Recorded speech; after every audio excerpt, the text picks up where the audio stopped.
ऊर्जा का भीषण संकट पूरी दुनिया के सामने आया था, तब भी प्रधानमंत्री मोदी जी के नेतृत्व में आर्थिक मंदी में देश की जनता को राहत देने की कार्रवाई रही हो या फिर ऊर्जा संकट से देश की जनता को उभारने का कार्य रहा हो, भारत ने जो प्रबंधन किया वह दुनिया के लिए एक प्रेरणा बनी। अकेला भारत है जो इन दोनों चुनौतियों का बखूबी सामना किया, अन्यथा इस समस्या को देने वाला अमेरिका स्वयं महंगाई से त्रस्त है। कई गुना वहां महंगाई बढ़ चुकी है, लेकिन भारत के अंदर हम प्रधानमंत्री मोदी जी के नेतृत्व में सुरक्षित हैं। आस्था का भी सम्मान हो रहा है और अर्थव्यवस्था को भी मजबूती के साथ आगे बढ़ाया जा रहा है। देश की सुरक्षा को पुख्ता इंतजाम किया जा रहा है। देश की सुरक्षा के साथ कोई खिलवाड़ नहीं हो सकता। आंतरिक सुरक्षा में सेंध लगाने वाले नक्सलवादियों को, आतंकवादियों को, उग्रवादियों को उन्हीं की भाषा में जवाब दे करके भारत की ताकत का एहसास करवाया जा रहा है। समाज के प्रत्येक तबके के लिए योजनाएं बनी है। प्रधानमंत्री जी ने कहा है, देश के अंदर 4 ही जातियां हैं, एक गरीब है, एक अन्नदाता किसान है, एक महिलाओं की है और एक युवाओं की है। और इन सब को ध्यान में रख करके योजनाएं बन रही हैं। नौजवान के लिए रोजगार, किसान, अन्नदाता किसान के चेहरे पर खुशहाली आए और शासन की योजना का लाभ मिल सके, इसके लिए कार्यक्रम चल रहे हैं। मिशन शक्ति के अंतर्गत नारी गरिमा की, सम्मान की रक्षा करने के साथ ही नारी की सुरक्षा, उनके सम्मान और उनके स्वावलंबन के कार्यक्रम बखूबी संचालित हो रहे हैं। ये सभी कार्यक्रम युद्ध स्तर पर आगे बढ़ रहे हैं। बहनों और भाइयों, गरीबों के लिए योजनाएं कैसे चलनी है, आज आप देख रहे होंगे। प्रधानमंत्री आवास योजना या मुख्यमंत्री आवास योजना के लिए किसी भी गरीब को किसी के सामने हाथ फैलाने की नौबत नहीं होती है। अधिकारी उसके घर में जाकर के बताते हैं कि भाई आपका चयन हुआ है, आपको ये स्वीकृति दी जा रही है। पहले गरीब थक जाता था, लेकिन उसको शौचालय तो मिलता ही नहीं था, उसको आवास मिलने की बात भी नहीं थी, पैसा दे करके, घूस दे करके भी नहीं मिलता था। आज बिना सिफारिश के उसका आवास उसको मिल जाता है, बिना सिफारिश के रसोई गैस का कनेक्शन मिल जाता है, बिना सिफारिश के उस गरीब को राशन मिल जाता है, बिना सिफारिश के वृद्धजनों को वृद्धावस्था पेंशन, निराश्रित महिलाओं को निराश्रित महिला पेंशन, दिव्यांग जनों को दिव्यांगजन पेंशन का लाभ मिल रहा है। और बिना सिफारिश के हर गरीब को 5 लाख रुपए की आयुष्मान भारत की सुविधा प्राप्त हो रही है। आप मुझे बताइए, जो कार्य डबल इंजन सरकार कर रही है और मात्र 9 और 12 वर्ष में करके दिखाया है, यह कार्य कांग्रेस और समाजवादी पार्टी के नेताओं को करने से, उनकी सरकारों को करने से किसने रोका था?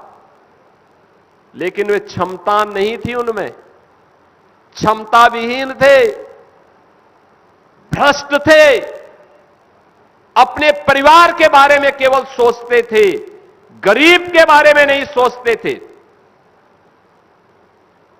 उनके लिए गरीब का मतलब केवल 2 परिवार थे। कांग्रेस के लिए केवल गांधी परिवार, नेहरू परिवार था, नेहरू गांधी परिवार, और समाजवादी पार्टी के लिए सिपाही परिवार। बाकी उससे बाहर उनकी सोच ही नहीं थी, उससे बाहर वे किसी के बारे में सोच भी नहीं सकते थे। अगर कोई गरीब आवाज उठाता था तो उसकी आवाज को दबा दिया जाता था, और कोई राजनीतिक दल आवाज उठाता था तो इनके गुंडे और इनकी माफिया न केवल उनकी आवाज को बंद कर देते थे, बल्कि व्यापारियों का अपहरण करके पूरा तांडव करते थे। बहनों और भाइयों, जब सत्ता पोषित इन माफियाओं के कारनामों को मैं देखता हूं तो मुझे रामायण याद आने लगता है कि रामायण काल में खर, दूषण, मारीच और सुबाहु ऐसे रहे होंगे जैसे सपा और कांग्रेस के समय में माफिया राज था। माफिया राज था। आप सोचिए, आपने कभी समाजवादी पार्टी के नेताओं को या कांग्रेस के नेताओं को किसी गरीब के लिए आंसू बहाते हुए देखा है?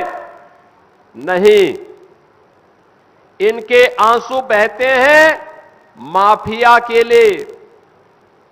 माफिया के मरने पर ये लोग आंसू बहाते हैं। गरीब की पीड़ा के प्रति इनकी कोई संवेदना नहीं है। गरीबों के प्रति ये संवेदनहीन बन जाते हैं। गरीबों का इन्होंने शोषण किया है। आजादी के बाद सर्वाधिक समय तक इन लोगों ने देश के अंदर शासन किया, लेकिन देश और प्रदेश को दुर्गति के गर्त में ढकेलने में और पहचान के संकट तक पहुंचाने के लिए ये दोनों दल बराबर के जिम्मेदार हैं। और इसीलिए आज जब मैं इनके दोहरे चरित्र को देखता हूं, मुझे हंसी आती है।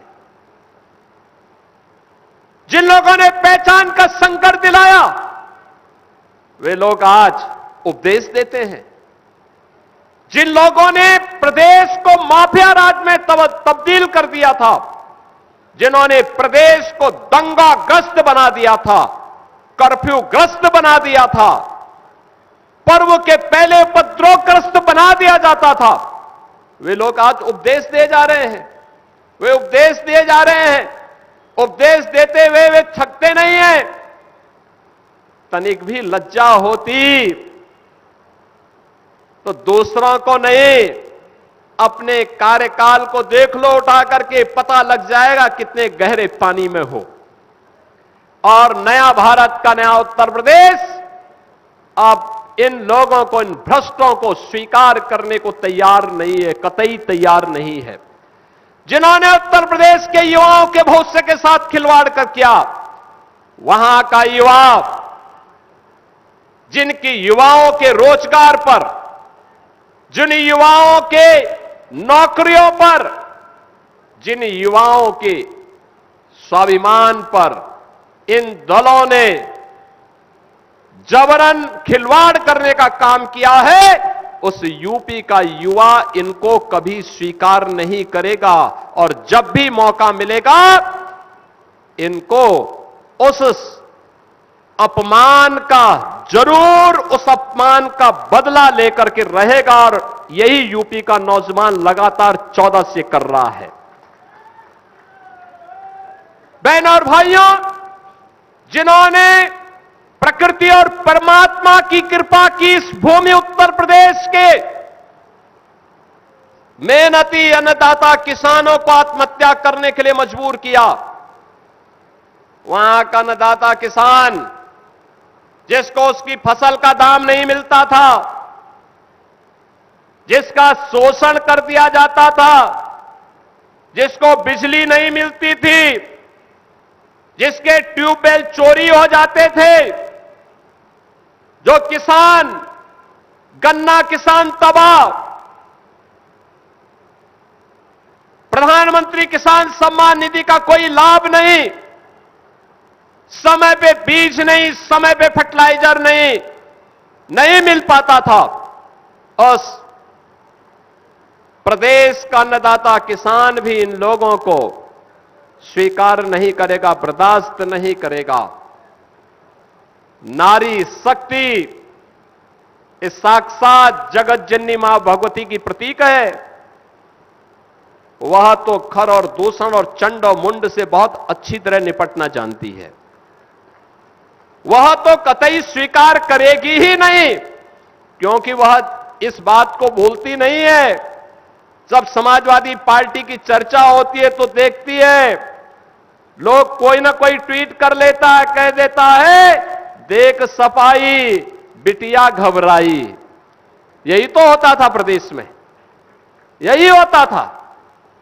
बहनों और भाइयों, नया भारत और नया उत्तर प्रदेश आज अपने सम्मान और स्वाभिमान के साथ खिलवाड़ करने वाले लोगों को बख्शता नहीं है। विकास और विरासत के साथ कोई समझौता नहीं करता है। जो भी प्रस्ताव मेरे पास उन्नाव के आए हैं, उन सभी प्रस्तावों को हमने प्राथमिकता के आधार पर लिया है और हमने कहा, देखो पैसे की कमी नहीं, अरे उत्तर प्रदेश में तो साक्षात प्रभु श्री राम का आशीर्वाद बरसता है, बांके बिहारी वृंदावन की कृपा बरसती है।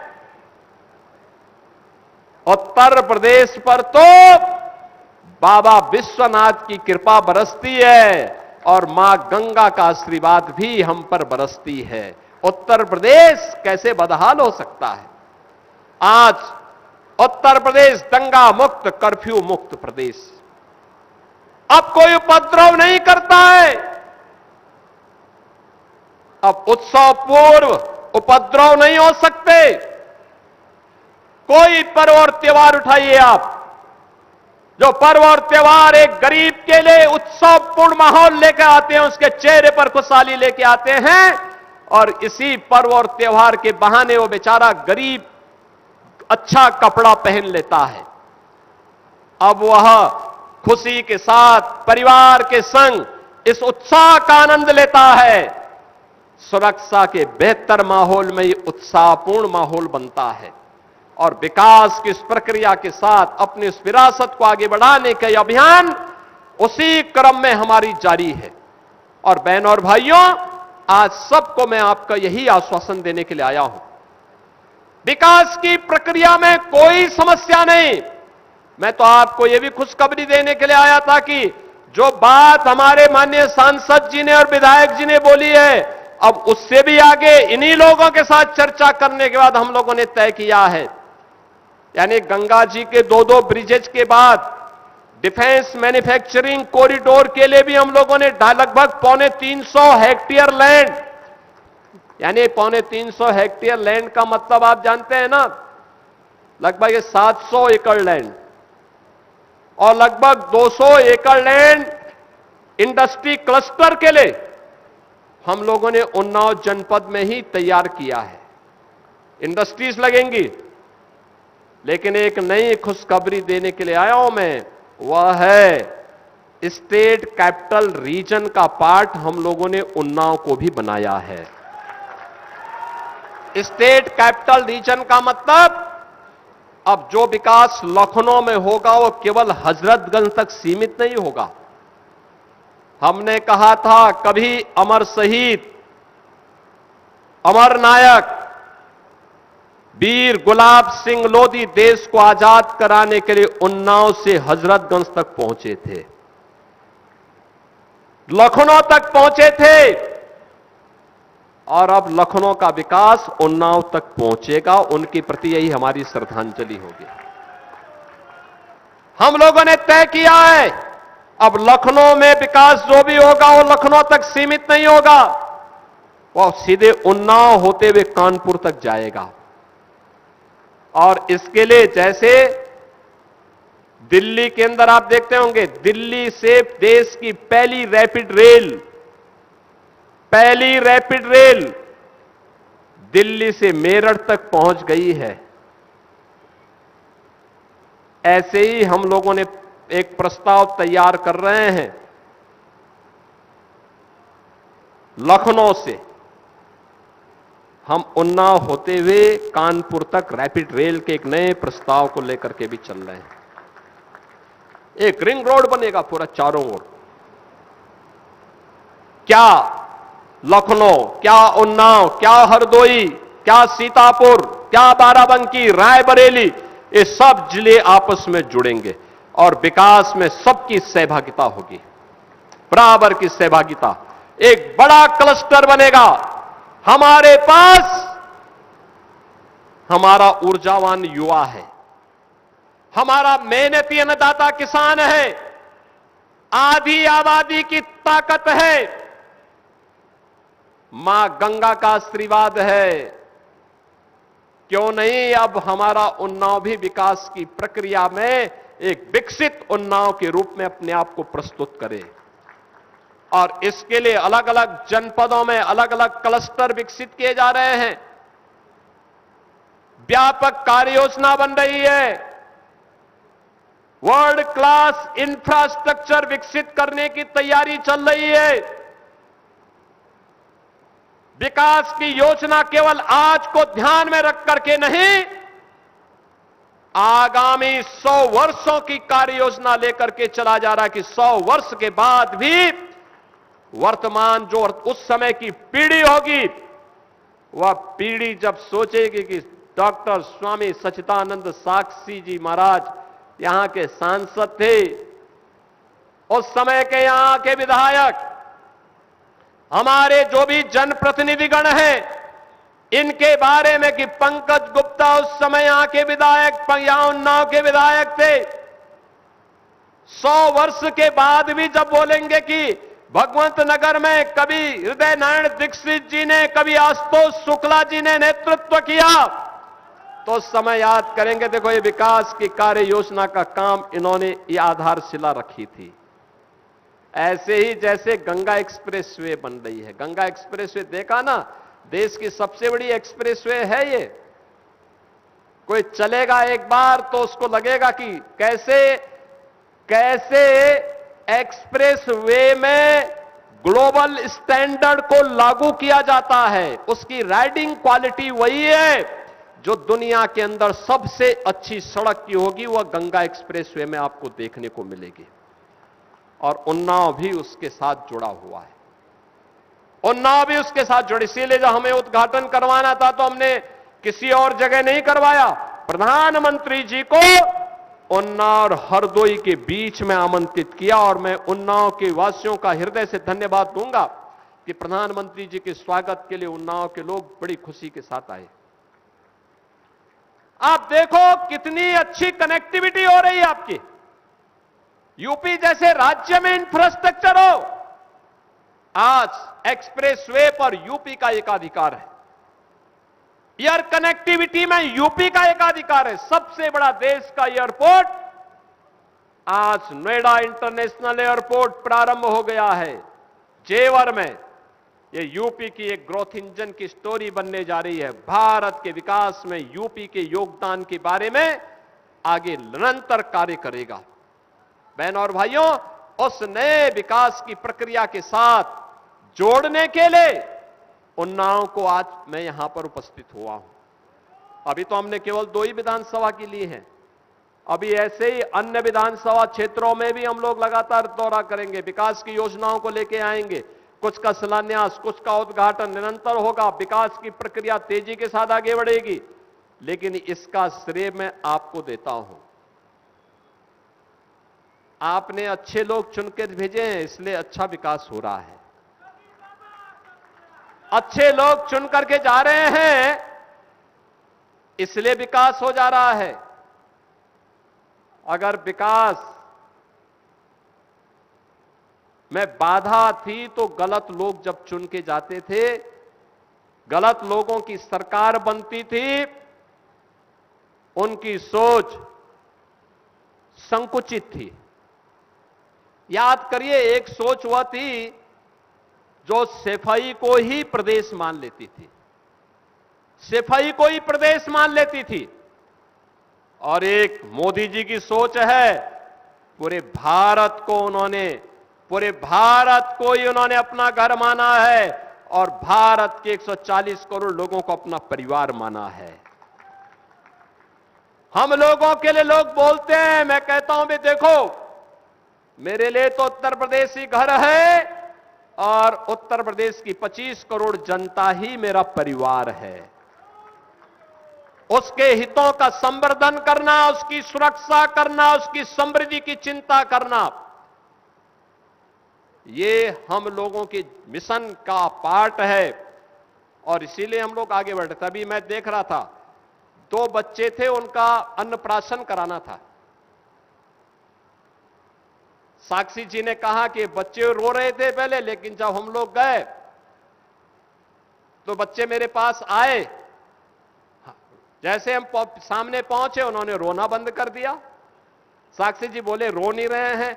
मैंने कहा उन बच्चों को पता है, क्योंकि बच्चे तो ईश्वरीय देन होते हैं, साक्षात ईश्वर के प्रतीक होते हैं। मैंने कहा उनको मालूम है कि अब आ गए हम सुरक्षित हैं, भविष्य सुरक्षित है।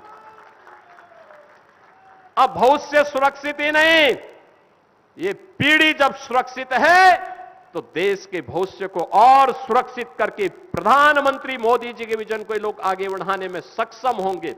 और बहनों और भाइयों, उसी आश्वासन के साथ आप सभी को मैं आश्वस्त करने के लिए आया हूं कि उन्नाव को विकास की इस प्रक्रिया के साथ बिना रुके, बिना डिगे, बिना थके, बिना झुके आगे बढ़ने की तैयारी करनी चाहिए। और मैं आपको आश्वस्त करता हूं, विकास के कार्य के लिए पैसे की कमी नहीं पड़ेगी। डबल इंजन सरकार पूरी मजबूती के साथ उन्नाव के साथ खड़ी है, यहां के युवाओं के लिए खड़ी है, यहां की आधी आबादी के लिए खड़ी है, यहां के गरीबों के उत्थान के लिए खड़ी है और अन्नदाता किसानों की खुशहाली के लिए खड़ी है। इसी विश्वास के साथ मैं 570 करोड़ रुपए की इन परियोजनाओं को इन दोनों विधानसभाओं को अर्पित करता हूं। मैं इस अवसर पर वीर शहीद गुलाब सिंह लोधी जी की स्मृतियों को नमन करता हूं। उनकी स्मृति में जो पुलिस ट्रेनिंग स्कूल है, आज उसकी क्षमता को हम दोगुना करने में सफल हो चुके हैं। और उस वीर नायक के प्रति ये हमारी श्रद्धांजलि है। इस विश्वास के साथ आप सबके प्रति मेरी मंगल में शुभकामनाएं। धन्यवाद। जय हिंद, जय जय श्री राम। और इसी के साथ एक बार जोरदार तालियों के